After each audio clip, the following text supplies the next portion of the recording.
And yet there is another political story that has broken this morning, one that involves Sarah Palin, the new vice presidential candidate to run alongside John McCain. We're getting word from Reuters and other sources this morning that her 17-year-old daughter, Bristol, has confirmed that she is now 5 months pregnant. Bristol apparently plans to marry her boyfriend.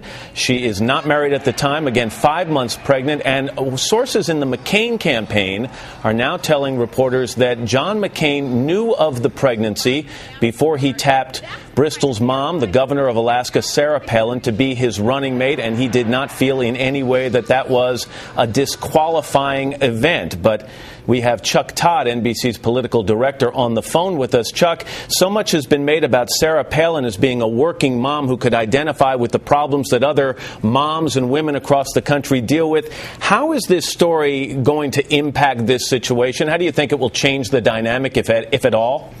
Well, it's unclear, but this is the issue with somebody who hasn't been vetted. There's going to be a lot of new information that comes fast and furious at the public, and every little bit of it could change the perception of what people think about Sarah Palin, the image that they rolled out of her at last week when he announced her last Friday to now. So, every new piece of information that we find about in these last 48, 72 hours then only motivates the press to see, well, what else is there? Well, Chuck, let me interrupt for a second. When you say who hasn't been vetted, the McCain campaign clearly vetted Sarah Palin. You're saying now it's the press that's having a turn.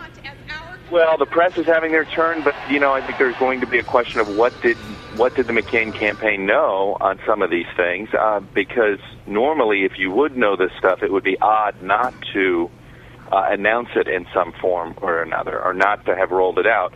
And obviously rolling it out on a day like today where there's no chance this becomes front-page news because of what's going on the Gulf Coast only sort of raises the antenna for a lot of folks to saying, okay, maybe they didn't know this at the time a few days ago, and they're doing their best to see if they can just get it out and get this stuff out and not have to deal with it for days, maybe just have to deal with it for a few hours. Chuck, let me ask you, and I think maybe the answer to this question is it depends on your political perspective, but is a story like this more likely to bring about some criticism of Sarah Palin, or is it more likely to bring some people closer to feeling as if they can identify with her and that here is a woman dealing with many of the issues that other people all across the country deal with on a daily basis?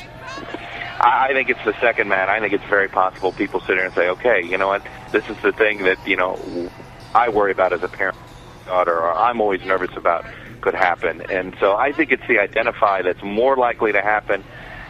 People are usually very careful not to judge others as far as how they raise their children or how their children behave. And, considering that they're sent out a statement about how supportive they're going to be, how they realize their daughters are suddenly growing up a lot faster than they planned, that she's going to marry this young man, and that they're happy about being grandparents. Their response to this is probably something that will certainly won't hurt them in the eyes of folks. But again, this new information, finding out these new things, this is what happens when you unveil a person that was not known nationally. Every new piece of information can become a big deal, and sometimes overblown. All right, that's NBC's political director, Chuck Todd, joining us on the phone this morning. Chuck, thank you very much.